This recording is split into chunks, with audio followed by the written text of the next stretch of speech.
반짝이는 눈빛 눈이 부셔 매일 날 감싸주는 손길.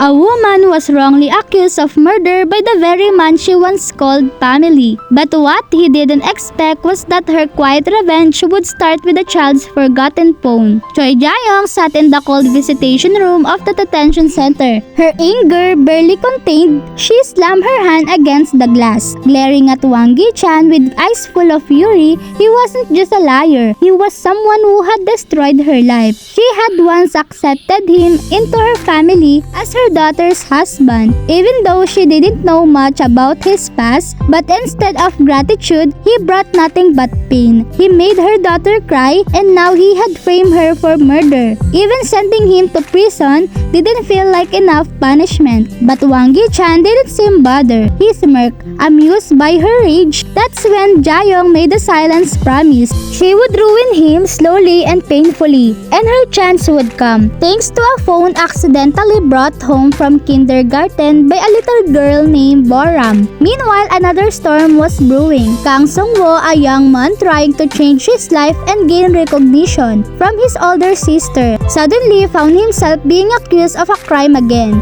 He had already been cleared before, but out of nowhere, the police called him in and locked him up. They treated him like the main suspect, repeating the same accusation over and over, as if they were following a script. Sung-woo's wife had said he was unconscious from drinking that night, but there was no solid proof. A CCTV video showed him stepping outside their house, but it wasn't enough. The police believed Jae-young had tried to protect him by pretending to be the criminal. Feeling helpless and wrong, Sung-woo broke down in the interrogation room. That's when his mother, Kang Mi-ran, rushed in, terrified by the news of her son's arrest. She begged the police, confused why Sung-woo was being treated like a criminal when the real culprit had already been revealed. But Sung-woo could only explain that there was no evidence to prove he was unconscious during the crime. The police thought Mi-ran had taken the blame for him before, and now they were convinced he was guilty. Mi-ran couldn't stand the thought of her son behind bars. She panicked, grabbing the officer and yelling. But she knew this was about more than just jail time if Sung-woo was found guilty. All her dreams of making him the next company chairman would be destroyed. So she ran to the one person she thought could help, Hwang Gi Chan. He had strong ties with prosecutors, and she believed he could pull some strings to save Sung-woo.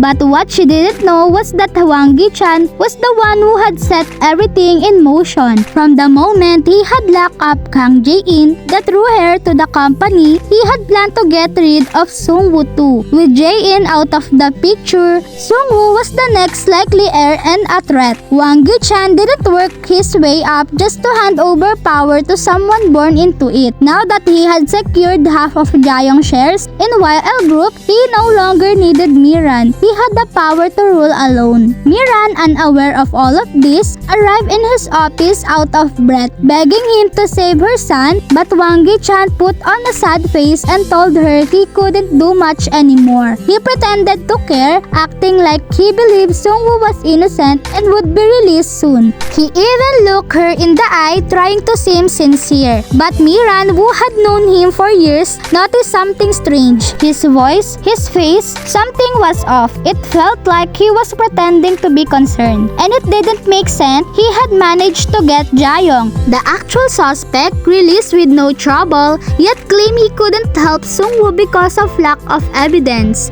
That's when doubt started to creep in. Mi-ran returned to her office, trying to figure out how to save her son. Just imagining him suffering in a holding cell made her want to scream. If only Kang Gyu-chol were still alive, he would know what to do. At that moment, someone unexpected walked into her office, Choi Jae-young. Mi-ran frowned immediately, annoyed to see her. She wasn't in the mood for visitors, especially not from someone she didn't trust. But Jae-young didn't leave. She smiled brightly too, brightly as if mocking Mi-ran's desperation. And that's when Mi-ran realized things were far more twisted than she ever imagined.